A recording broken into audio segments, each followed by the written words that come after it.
Welcome back to another issue of Clothing Brief, where we bring you the latest highlights in the news of our industry. I do want to share a little highlight of our own. We had the opportunity to attend the International Textile Apparel Association conference last week, and our very own Bret Schnicker, co-host, of course, of Clothing Culture Podcast and CEO of Stars Design Group, was the keynote speaker. Bret, how was this experience? More emotional than I would imagine. I was Yeah. really surprised. It was a big house, and I don't know. I think sharing in the way we did, not really talking about the company, but talking about things that affect us all. Sharing a little bit from the book that you finished after 3 years. Globalisms, that Yes. is, yes. Was really nice, and then the reaction at the end really took me off guard. It was Yeah. it was a wonderful moment. Yeah, it was great. We really enjoyed participating at this wonderful event that brings together thought leaders, change makers, educators, people that are really invested in having an ongoing contribution in the industry, moving it forward. So it was a great place to share ideas. Wonderful to inspire and be a part of the conversation That's there. great. So if we can join you, let us know. We love participating in events like that. So now, other news. Thanksgiving week. It's a short week. It There's something to be is. thankful for. That's right. And I would think by the next time we are up on this live stream, you will be seeing a fully decorated tree behind us. This beautiful 30-footer just came in, and that will be shining pretty soon. Yeah, looking forward to that. So in the news, Zegna Group is seeing a shift happen, like so many that we've talked about throughout so many brands throughout this last year. Shifting in leadership. We're talking Gildo, one of the generations that has led this company for quite some time, is moving forward with his succession plan. Yeah, I mean, come on, the theme of our stories the last couple of weeks is shift happens in Europe, right? I know, yes. This one's probably a little bit healthier. Mhm. He's stepping down. His sons will become co-CEOs, Eduardo and Angelo, and I think they'll take the brand forward. The current CFO is going to manage becoming a CEO the first of the year, January 1st.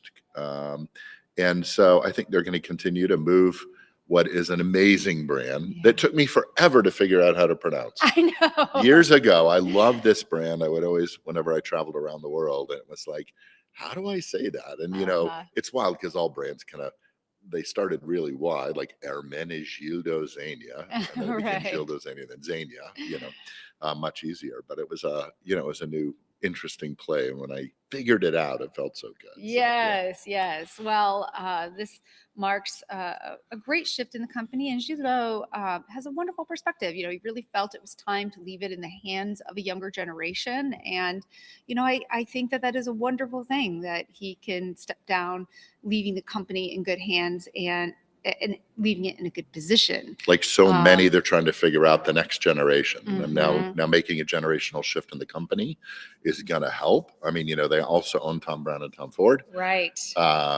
They might pick up another Tom like Tommy Hilfiger. They got to stay with the Toms, I think. Right. I think there's a theme going. So but yes. I'm sure there's some other Toms out there. Yeah. Yes, companies on the but I think it's a really good move for them. Yeah.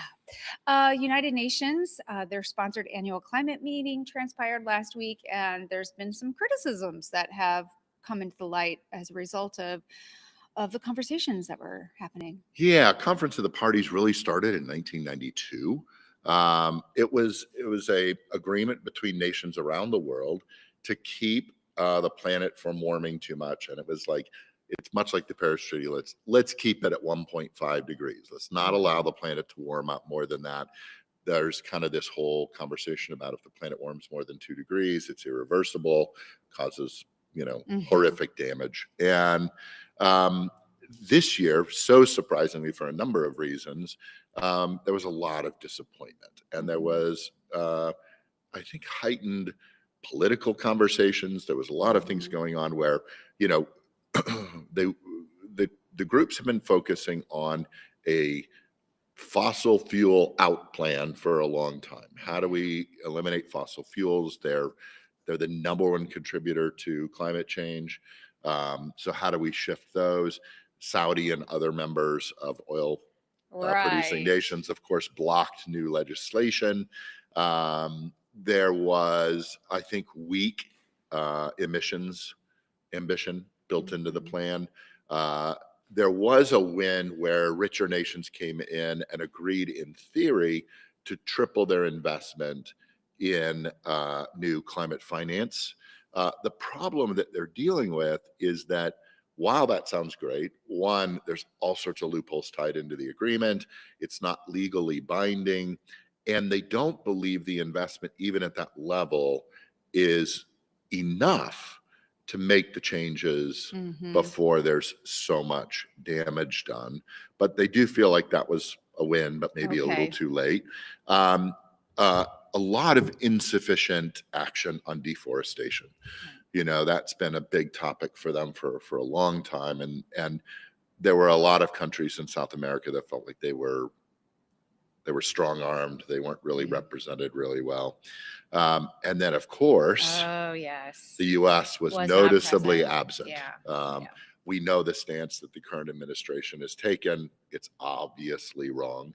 But it is, I mean, you know, when you don't have the U.S. involved in, as they have for so many years, it probably puts a pretty big damper on the meeting. You know, it's a United Nations sponsored event. It happens every year. It's I think important. We're ever going to sit down and figure out things to Mhm. solve. It is 30 years and it's running, the Conference of the Parties, Yeah. and so hopefully future years will get better. You know, in the talk I gave, you know, the unfortunate part of it is that human nature is we don't really do anything till it's Too late. forced upon Yeah. us, too late, in our face, and you've got a lot of money behind not changing Right. this whole thing. Right. So And yes, in conflict with the goals. yeah, Right, for yeah, sure. Well, you mentioned at the beginning it's Thanksgiving week. yeah. It's And what happens the day after Thanksgiving? Black Friday. Exactly, the Yeah, day that retailers look forward to. And this year there's a little angst. There's some speculation that, maybe the sales aren't going to be there. There's concerns that consumers have. What are your thoughts here, Brett? there's main key reasons. Look, high cost of living. It's hitting Mhm. everybody. There is inflation, affordability. There's all these debt concerns. You know, Goods are retail. costing Yeah, more. retailers in a Yes. weird space too because they've got much thinner margins. Mhm. They don't have the ability to reduce holiday sales as much because of tariffs. Tariffs. Yeah. You know, tariffs, I think, are the number one driver here on higher costs, but there's also higher labor, logistics costs are up. You know, all these factors will make it an interesting season because, Mhm. you know, as we know, holiday seasons are always driven by sales. There are games people play, raising costs so they can Yeah. mark them down and still provide those. Online scams, because of the increase in AI activity, online scams are getting a hell of a lot more um, effective, Mhm. and people are worried about credit cards being taken and them buying into sites that aren't there. So there's a lot of uncertainty with that. Right. Certainly, the economic uncertainty and job worries. If there's a slow season and holiday, is that going to affect jobs market? You mentioned margins. Part of that cost is labor, and of course, Right. labor costs are increasing as well. Right. You know, the job market everyone's looking at. So Mhm. it's an interesting deal there. Safety and crowds. You Yeah. know, every year you hear these crazy stories Oh my gosh. of people pushing and shoving and all of Mob-like that. mentality. Mob Yeah. vitality. Merry Christmas, Yeah. right? And then what's interesting too is that we're finding that more and more people are thinking about the ethical concerns about overconsumption and overbuying. You know, there's Mhm. this whole conversation about upcycling and do we really need this, and a more thoughtful experience in terms of mass consumerism. Mhm. They all have the ripples in the economy. And so this year there's a lot to think about on Black Friday. So it'll be interesting to see what happens Yeah. from Friday through the end of December. Right. Absolutely. Yes. Because you go from Black Friday to Cyber Monday. So like that whole weekend is such an important moment Right. for retailers. Yeah. So Human Made, a wonderful Japanese streetwear brand, So fun. getting ready to go public. Well, that's kind of the path, right? Yeah. They've been around since 2010. They really cultivate what the Japanese love so much, this whole vintage kind of fashion, vintage workwear.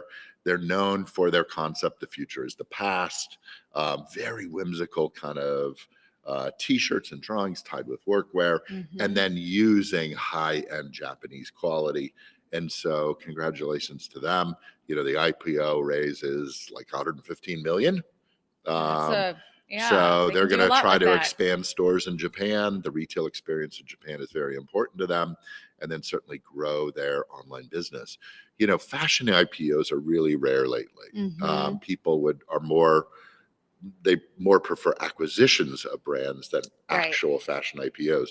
So it will be really interesting to see what happens with that. Absolutely.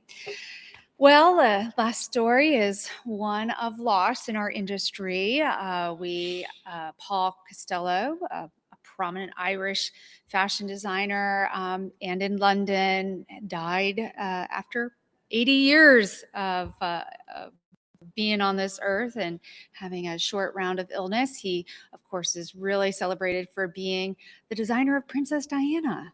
Yeah, for sure. I think, he really enjoyed celebrating Irish fabrics. He used a lot of linen and tweed. And I think, with his really very nicely tailored designs. And so, he will be missed for sure. He had a lot of fun too, looking at some of his recent collections like 2017 and, a few years prior, celebrated a lot of color, a lot of fun with pattern, and not exactly what comes to mind when you think of, traditional English clothing. But wow, it was really fun to see him play with color and bring personality to styles that royals wore. I mean, it really, really wonderful. So celebrated legacy. Definitely. So we are thankful that he had the impact that he did on our industry, and we send our wishes to all his family and friends as they suffer this loss.